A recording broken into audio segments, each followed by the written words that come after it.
Hello, I'm Dr. Clifton Brady, and tonight I'm going to be sharing with you some of the things that I've been thinking about for several months now. Many of you know I was supposed to be interviewed today by a host named Brian Kelly. Now, some of you might not know him, but when you go through the list of the people he's talked to and interviewed, I was pretty honored actually to be even considered, let alone accepted as one that he wanted to talk to and interview. Now, I'm pretty sure he didn't make it up, but he had to cancel today. And so he slipped and fell, hit his head, had several stitches. Thankfully, he's going to be okay. It's just going to take a little bit of time to heal and get back to where get back to full steam. But needless to say, I was thinking quite a bit about today and in the interview and some of the questions that he was going to ask me and some of the ones I was expecting him to ask me. And I wanted to share some of those thoughts with you regardless of the interview. So let's go ahead and get started with this. But before I do, just want to share with you a little bit about what's on my mind and heart. I've had the privilege over the last, since 2011, I'll just say, I'm not going to do the math, 12 years, 13 years, of helping people in multiple different states and not being their doctor, not being their medical professional, but just helping them with things that are relatively simple, at least for me, to help with. And I've been able to expand quite a distance with thousands of people, but I don't want to help thousands. I want to help hundreds of thousands of people. But the problem is if I keep doing what I'm doing, I'm not going to get to where I want to go. And so this concept of not just doing 2 times the amount of work or influence, I should say, that I want to do means that I'd have to do 2 times the amount of work and 2 times the amount of effort and time and resources and energy. And think about it for a minute. If you had to do 2 times the amount of work it took you to do something that you've done before, like I've built a home before. So I literally built the entire thing. And the list of things that I didn't do is like 3 or 4 things. But the 15 to 25 other things that you have to do to build a home, physically build it, I did myself with my family. Imagine that I were to build another home twice as big. It would take 2 times the amount of time, resources, energy, money. I don't have that much time in the day. It took me 8 months to build that house. Am I going to take 16 months to build another home?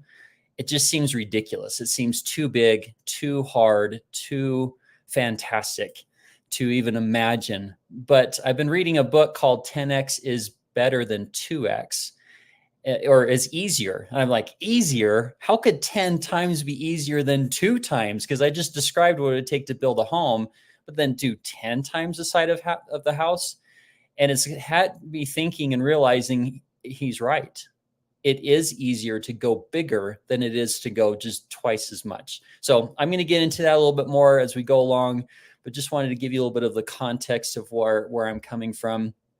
I want to help you become who you really are, not who you've been pretending to be, not who you think other people think you should be, not what you thought you were going to be, but who you really, really are. And I'm going to go into greater detail as we go, but that is the topic of tonight. If you want to reinvent yourself, if you want to be totally different next year than you are now, or 2 or 3 years from today than you are today, then there's a few things that we need to do to be able to get there. And that's what I'd like to go through today. All right. So tonight, there it goes. Tonight, just shared with you a little bit of the background of where I'm coming from, and then we're going to go through 3 steps to becoming, and then I'll share with you my final thoughts. So here's the map. The first step we need to do is find out who you are. We need to start from the beginning. If you don't know where you are, you don't know where you're going to go. So we want to go there first. And the second part is we need to talk about what we need to add to our life and what we need to delete. And then finally, we're going to talk about dominoes versus going 10x. So the small little incremental growth compared to the big one, and which one is more important. I think that the answer I have for you won't be what you think it is. And so I hope you stick around and listen to that. So to to discover who we are, I've been writing over the last several years some of my best thoughts, the things that I think are the most important, at least for me and my family. And I'm going to read to you, and don't worry, I'm going to go back and forth, so it's not going to just be straight reading. But I'm going to read to you an excerpt from my book that's coming out this year on the idea of becoming who you really are and knowing who you really are. So I'm going to read a little bit, chat, talk, and we'll get through this. And it's only going to take a minute or two as far as the reading component is concerned. But the commentary might take a little bit longer. So who are you really? If the poets and prophets are correct, you are a possible god and goddess. As C.S. Lewis says, it is a serious thing to live in a society of possible gods and goddesses, to remember that the dullest and most uninteresting person you talk to you may be strongly tempted to worship, meaning like in the next life. The Spirit itself beareth witness with our spirit that we are the children of God, and if children, then heirs of God and joint heirs with Christ. So what I'm trying to get across here is that whether you believe that you can become like your Heavenly Father or not is not the point. The point is we are much better. We are a better person than when we even believe we are. You know, there's a saying that says that we significantly underestimate what we could do in a year, we overestimate what we can do in a year, and we underestimate what we could do in a lifetime. We could become so much more than we actually are, and yet we're not doing anything about it, or we're doing very little about it, or we're trying to do 2 times the amount of work and getting nowhere, instead of realizing we need to have much bigger great dreams. We need to have God big goals, so that when we get them, we don't take credit for it. It's who needs to come into our lives, not the how we're going to get there. We need more resources and people to come into our lives to make that happen. Because when you have a really big goal, for example, if you're going to build the house I was talking about, a 10 times bigger goal, let's just say a massive mansion, a $10 million home. Well, in my town, at least, you might be able to find, 150 contractors to do the 2 times the twice as big house. But if you go to $1 million, $10 million, $20 million home, especially the 20 on above, you might have 3 to 5 contractors. So which one's easier to pick through and try to find which contractor would be better, the 150 contractors or the 5? Well, obviously the 5 is easier. So how to get there becomes a lot simpler when you have a bigger goal. Hopefully that makes a little bit of sense. And as we go along, we'll continue to talk about that. So the evidence of our becoming like God is awesome and overwhelming. But whether you believe the same or not, it's okay. Instead of being caught up in challenging these thoughts, I encourage you to seek deep within and discover what your spirit tells you to be true today. And this is okay. This is not saying I speak your truth, meaning, well, my truth is this, even though it's totally false. If you think 1 + 1 is 5, that's not speaking your truth. That's just being delusional. And so you know what I'm talking about. I don't want to get controversial on tonight's message. There's truth and there's false, but there's things that we might not fully understand today. So I might understand a certain truth to a certain level, but there's an elementary level, there's a high school level, there's a college level, there's a doctorate level of understanding, and all those different levels change as we go. And the rest of this, we'll talk about that. So I encourage you to seek deep within and discover what your spirit tells you to be true today. Live that truth to its fullness, to its very end, if and until you find higher truth. So once you understand something and you believe it to be true, like anything I'm talking about tonight, I'm sharing with you what I believe to be true right now. But tomorrow, I might totally contradict what I said today because I understand it even better. And so I need to throw out what's not the purest part of those truths so I can get the bigger truth. It's life-changing to live today for today and tomorrow for tomorrow. Take no thought for what you shall say. but treasure up in your mind continually words of life, and it shall be given you in the moment that you shall receive it. Why drag this monstrous corpse of your memory? So thinking about your past, why would we drag this corpse along, lest you contradict somewhat you have stated in this or that public place? Suppose you should contradict yourself. What then? So we have these past feelings and thoughts and ideas, and we drag that corpse along because we've always said it. Money never doesn't grow on trees, and just sayings that you've just always said, but it's not true. And we drag it along because that's what people think of us to be true for us, or what they thought, or what we've shown ourselves to be in the past. And yet we keep dragging that dead corpse along.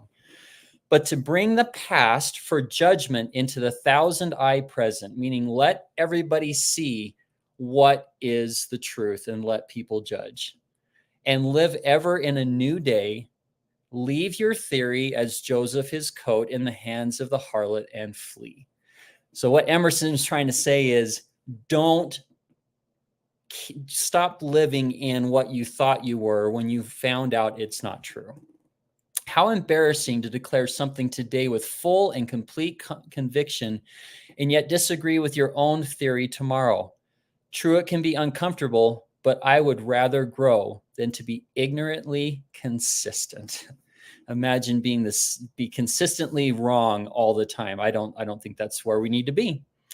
We come to them who weep foolishly and sit down and cry for company, meaning we're consoling the people that are like, oh, my life is horrible. Oh, my husband's terrible. Oh, my kids are terrible. Oh, I'll never get out of debt. Oh. And we weep with them and sit down and cry with them and give them company, instead of imparting to them truth and health in rough electrical shocks, putting them once more in communication with their own reasons. Let me share with you a story. Okay, this story comes to me from one of my favorite radio hosts, and he was talking to, what was his name? Vince Vaughn. Anyways, yeah, Vince Vaughn. And he's like, Vince, you're looking really good. What's going on? You've lost a lot of weight. And he says, well, let me tell you, I had a back problem, lots of pain, couldn't sleep, hard to move, couldn't exercise, just all of these different problems with his back pain, going to chiropractors, taking medications and all this kind of stuff, shots, and nothing was working. And finally someone says, well, go to a acupuncturist. He's like, whatever. Like, okay, I've gone to everything else. Why not do a acupuncturist as well? So the way he described it is, I wish I could just play it for you because it was so well said. But essentially he said, I was laying there on the table, like a massage table, basically naked with a little towel over him, and needles all up and down his back, down into his legs and his feet. And if you ever had acupuncture, and I have, one of the needles went through my Achilles tendon, which I was like, come on, you're going to go through there too? So they're all over the place. You kind of feel stuck, like you can't move. Now imagine his face is down in that donut hole on the massage table, and next to him, the Chinese acupuncturist is within inches of his face. He turns over and looks at this Chinese guy right here, right by his face, nose to nose. And he said to Vince, Mister, you're fat. And that was it. He got up and walked out. And Vince was furious. He's like, are you kidding me? Here I am stuck on this table. I can't move. I already feel in pain. I'm ornery already. I know I'm fat. And here he says, Mister, you're fat. Well, he said, he told the interviewer, the host, he said, that changed everything for me. I needed to hear someone say, like this says here, impart to them truth and health in rough electrical shocks, putting them once more in communication with their own reason. His own reason was telling him for years and years and years, you need to lose weight. You have to get healthy. That's the only way you're going to get out of pain, get range of motion back, be able to exercise, and live a long, healthy life. And it took that one moment for someone to say, Mister, you're fat. Now, I'm not going to go around telling people they're fat or lazy or get off your rear. I mean, I've helped thousands of people with depression, anxiety. That's the last thing I feel like I want to do. And yet that's something, if you're a friend and you're close enough and you feel like inspired to do it, maybe that's what we need to do. But for ourselves, why are we not listening to those thoughts? So let's continue. Why do you already know, what do you already know to be true about you, but are waiting for a book, a mentor, a talk, a speaker, a death in the family to act upon? We already know what we're supposed to do. Emerson said, else tomorrow someone will say with masterly good sense what we've thought and felt all along.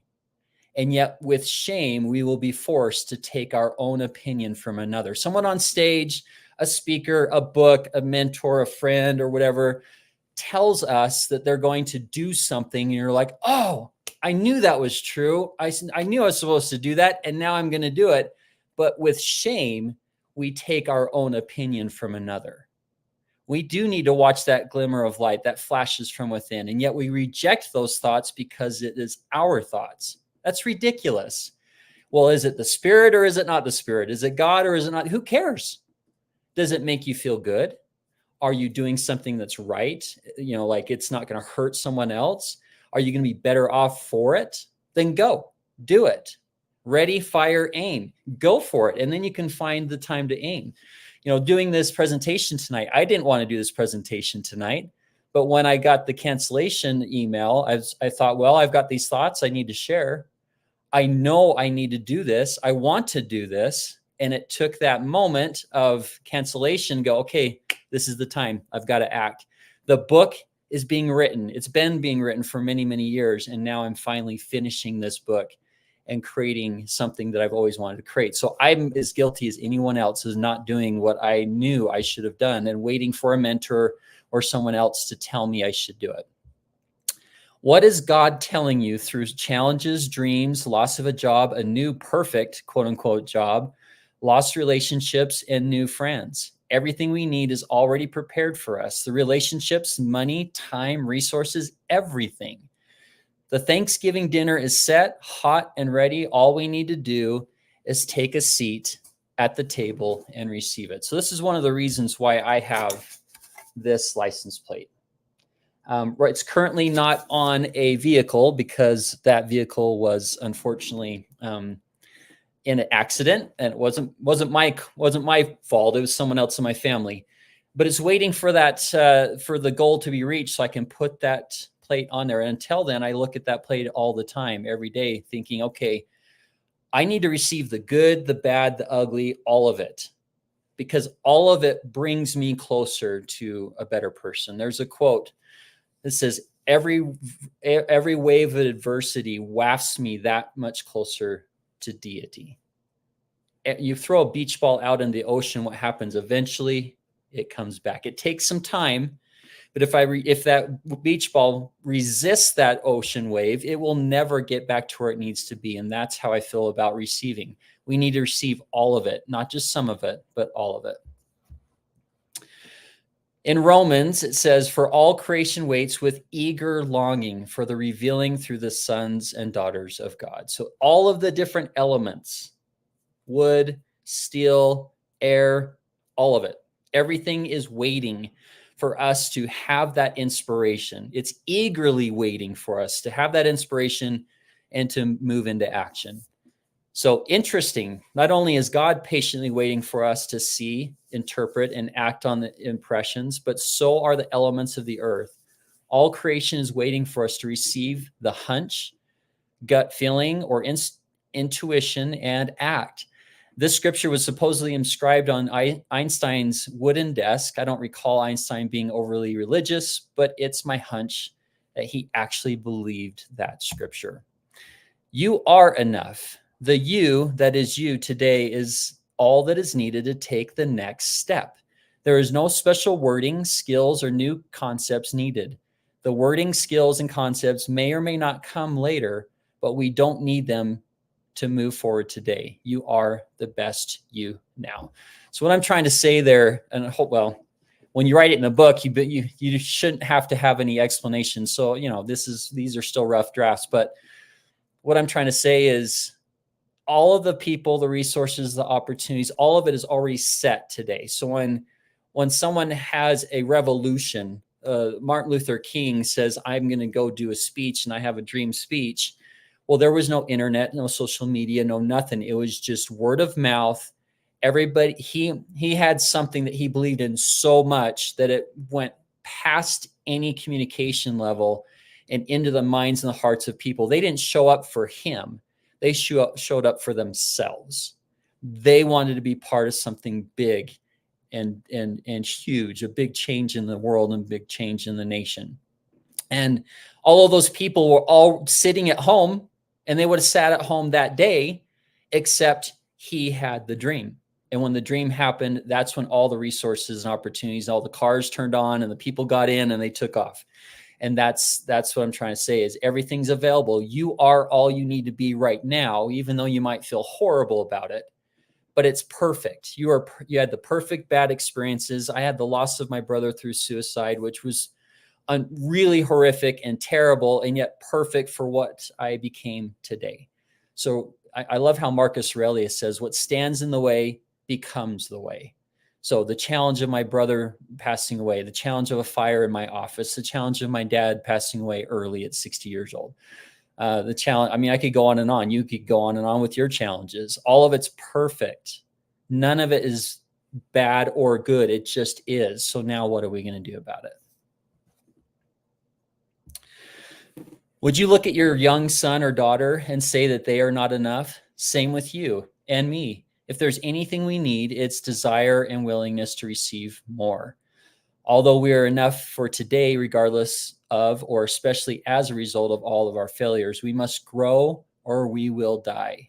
Become decidedly proficient at receiving, and you'll always be in the process of growing. So if you're always receiving it, you're always in the process of receiving and moving forward, you're going to grow. You have to grow. There's no other option. You either grow or you'll die. I think about the sunlight. Sunlight is either growing the tree or killing the tree. The air is either helping the tree grow or killing it. What's the difference? If the tree has roots in the ground, well, then all of the things that would kill it if the roots were gone are actually strengthening it and stressing it. It's called eustress. You've probably heard of it before. So those are the things that we're looking for growth. All right, so going back to the beginning. So now we know who we are. And if you don't know, then keep asking that question. God, who am I? Who am I? And write down those answers. The more curious we are, the better, the closer we're going to get to come to him. And we're going to have answers no matter what. Even it takes years to receive some answers. Some will come quickly, some will come slowly, but either way, they're going to come. So next thing is, once we know who we are and we have established that fact of who we are and who we feel like we are, then we start realizing, okay, we need to move forward. And how are we going to do that? Well, we're going to add or delete. So let's talk about deleting first. Statistics. So that it's called the 80-20 rule. 80% of the things that are causing our problems come from 20% of the things that we're doing, or 20% of our successes are coming from 80%. 80% of our successes are coming from 20% of the things we're doing. It's the same thing. So our problems or our successes are coming from just a few things. So there's some things we just need to get rid of. They no longer are valuable. So what are those? It could be friendships. It could be books. It could be the social media platforms. Maybe not all of them, but there just might be one that's really a tough one for you because it doesn't make you feel good. And it doesn't make you, and it mostly makes you feel bad. That's the one that we need to get rid of. But usually there's just a handful of things. If you get rid of them, 80% of your stresses will go away. 80% of your anxieties will go away. 80% of the causes of our depression are going away.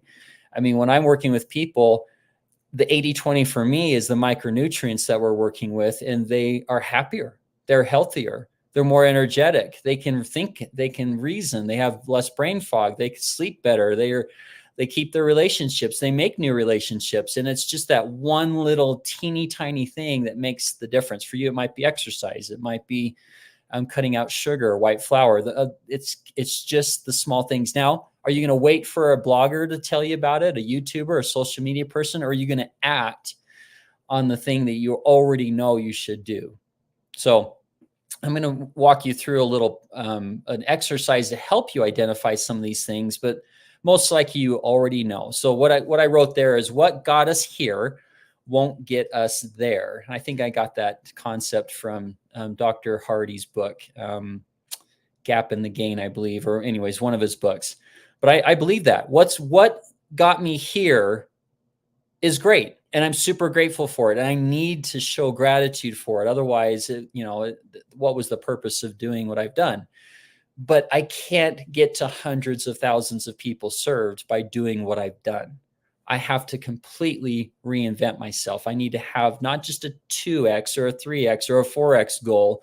It needs to be a 10x goal. So I can, and once I have that established, then 80% of the things I'm doing needs to be removed from my life, and then just focus on those small things. And there's another blog, there's a YouTuber, and I can't remember his name. I give him credit for it, but I love this. He says something like this, like a hot air balloon, we have to drop the sandbags, like the 80%, to allow us to fly. We've got to drop those things. Some people in the religious world will call it sin. Others will just call it entertainment or people or things that are dragging us down, and they literally are dragging us down. So here's the exercise. I call it the 7 whys. And what I mean by that is we need to go probably 7 whys deep till you finally get to something that really just tugs at your heartstrings. Because at first, superficial level, it could be something like this. I push snooze every day. Well, why do I do that? So this would be a situation of a problem. You can do this with things that you want. Why do I want $1 million? Well, because you keep asking it. Well, in this case, why I push the snooze every day? Why? Because I'm tired. Why? Because I went to bed too late. Why? Because I'm scrolling social media before I go to bed. Why? Because I don't have goals. Why don't I have goals? Because I'm not happy. Why am I not happy? Well, because I haven't healed some relationships. Why haven't I healed any relationships? Because there's no reason. And you just go down until you finally get to that. Okay, I need to take care of that. Now, will that fix your sleep right away? I don't know. It could. I don't know why sleep has to do with your relationship, but that's where your brain goes. Your brain will finally, if you ask yourself why enough times, it will get there. Now, you can either journal this, or if there's someone you trust that won't judge you and you won't feel judged by them, have them ask you why and let them drill down and help you get down to that main reason. When I did this for myself with some of my goals, I get emotional just thinking about what that foundational why was for me. And it started out with a property that I want to have, and it got down to holding the hand of my grandchild, a granddaughter. I don't know why it's a daughter, not a son. I don't know, but that's what I felt. And I'm not going through that process, or else I get emotional again. But there's something rudimentary and foundational that's causing all of these other problems above. So that's how you get to the 7 why, and that's how you kind of root out some of those whys. And then you can turn that into a positive, and you can add those additional things to help you get to that property, or get to that new career, or get to, or in my case, helping hundreds of thousands of people by getting rid of the fluff and just focusing on the things that are most important. All right, so now we've talked about who you are, adding and deleting, mostly deleting what we talked about so far, but adding things to your life. For me, it's after I delete, the additions become more natural. So I like to take out the trash first. So in this office right here, it's nice and clean, but if it wasn't, or let's just take a garage, because many of you can see a garage that's unorganized if you've ever had one. Well, you just start putting the trash away, the paper, and then the cardboard boxes, and then how did that trash bag get there? And you just start getting rid of things, and you start organizing some tools, and you start cleaning up. And once you've cleaned it all up, now you've found places and spots and different spaces on the shelf, and different places where you could buy that vacuum finally, and put the vacuum there, and get the air compressor and whatever you need to add to help help your garage be a much more efficient place to be. So I like to delete first, then I like to add. And so that's the second part of that. Now let's talk about the domino effect. So I'm going to show you a quick video here. This is an awesome video. You've probably seen it before, but I'm going to play it for you anyways. And like to get, if you're listening live and you want to share something, please feel free to share and ask questions. Everybody knows about playing with dominoes, but what you may not know is that a domino can knock over another domino, which is about 1.5 times larger. So what I have here is a chain of dominoes. Each one is 1.5 times larger than the previous one. And the smallest domino is about 5 millimeters high and 1 millimeter thick. And I will carefully place it.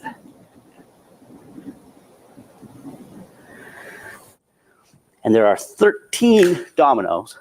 And the largest domino, it weighs about 100 pounds and is more than 1 meter tall.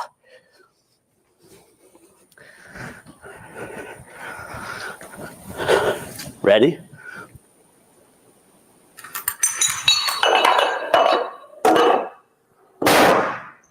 Boom.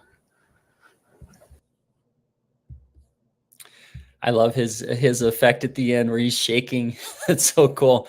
I mean, what a powerful visual to have to think about the little teeny tiny things. Now in my presentation that I showed you, I said dominoes versus 10x. Well, which one's more important? Should we be doing small, little, teeny incremental moves to get the big, huge change? Yes.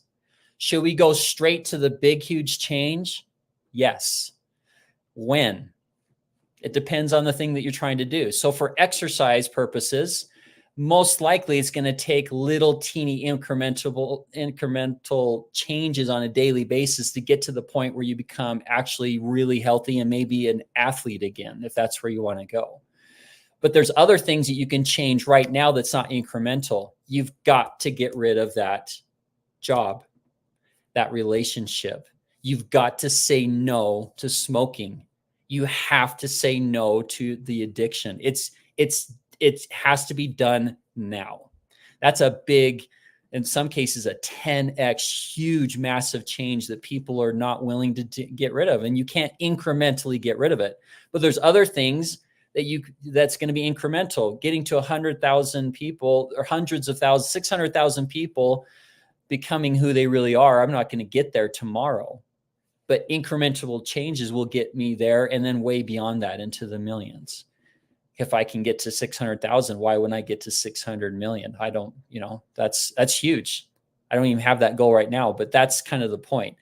There's some things that you need to do right now, huge, massive change, get it done. And that would be like the 199 rule. So 1% change will change 90% of all the things that are going on in our lives. And if you can figure that out, that's a really special thing. Most of them are not that big and not that obvious, but some things are. So the domino effect is really important because when you know who you are and you've taken out the trash, now you start doing small incremental changes that will change everything. So last year in November, I decided I'm going to sweat every day, and I'm never going to stop that. I'm never going to break that chain. So it's not just I want to work out and make build muscle and all that kind of stuff, which it was my future self goal. But I only set a goal for I'm going to sweat every day. And once I sweated every day, I started watching YouTubes, and those YouTubes had to do with eating and incremental fast or intermittent fasting and what does walking have to do with burning fat and how to build more muscle and how much protein do I actually need every day and how often should I be eating all of that. I didn't decide to do that on day one. I just said, I'm going to work out every day. I'm going to sweat every day, and I'm not going to stop. I'm never going to break that chain. I have an app that I'm tracking other non-chain breaking things like push-ups every day and things like that, studying certain things every day. And by doing that on a daily basis, big, massive change eventually happen. But if it's going to be a 10x thing, something like helping hundreds of thousands of people for me, then I'm going to have to get rid of a lot of what I'm doing today in order to get there. And that's what I'm in the process of doing. So here's some final thoughts. This quote has been with me for so many years. I don't even know when I first read it, but the average man does not know what to do with his life, yet he wants another one that will last forever. I read it because I always quote it wrong. I have my own version of it. But the average person, who wants to be average? If you want to be average, you're probably not watching this. You definitely didn't get to this point in the video. If you're average, then you're going to have an average life. In fact, you know what's interesting about average is it can't stay average. It's either going to grow or die. And most average things become very unaverage and below average eventually. Average doesn't grow into excellent over time. Average is just average. It's just in the middle. It's nothing special, nothing different, nothing unique, nothing of value, of worth, really. It's just average. One of the quotes that I created, I believe, I haven't read it anywhere else, is no one stands in line to meet a conformist. Someone that's conforming to everything, all the average things in this world, no one stands in line to go meet that person. But if you're special and you're 10xing your life, well, then people will flock to you. He who has more obedience than I masters me, though he lift not his finger. Around him we must gravitate with the rotations of spirit. So basically what Emerson is saying is, if you have more mastery, more obedience to a certain principle of love, compassion, business, sports, whatever it is, then you will naturally master them in terms of they will gravitate towards you. They will want to ask you for advice, not the reverse. Now, the greatest tennis player in the world isn't going to have all of the attributes. So there might be someone else in the room that has more love and compassion. Well, they're going to gravitate toward the person that has more love and compassion and ask them for advice. And it's just, everybody has their own gravitas, their own gravitational pull.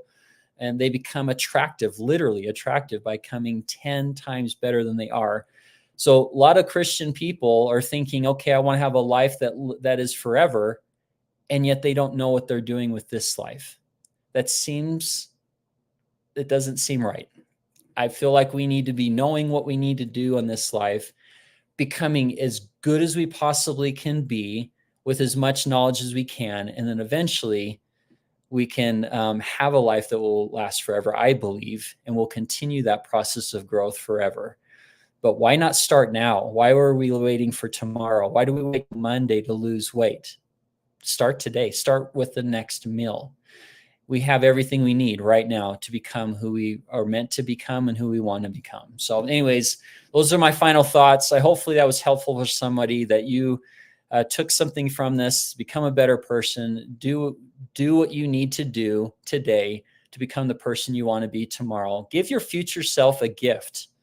That future self is coming, whether you like it or not. 10 years from now, you're going to be 10 years older, and you're going to look back and just thank yourself for doing those changes. I learned how to speak Spanish. I'm thanking that past self 30 years ago for learning how to speak Spanish. And now I get to enjoy that gift for the rest of my life. What is it that you need to do to become who you need to become and want to become? Act now and become that person. And God bless you. Hopefully, again, something was said that it was helpful, and I hope to share more thoughts with you in the coming days, weeks, and months and years to improve my life, at the same time trying to help others become too. Thank you so much, and bye for now.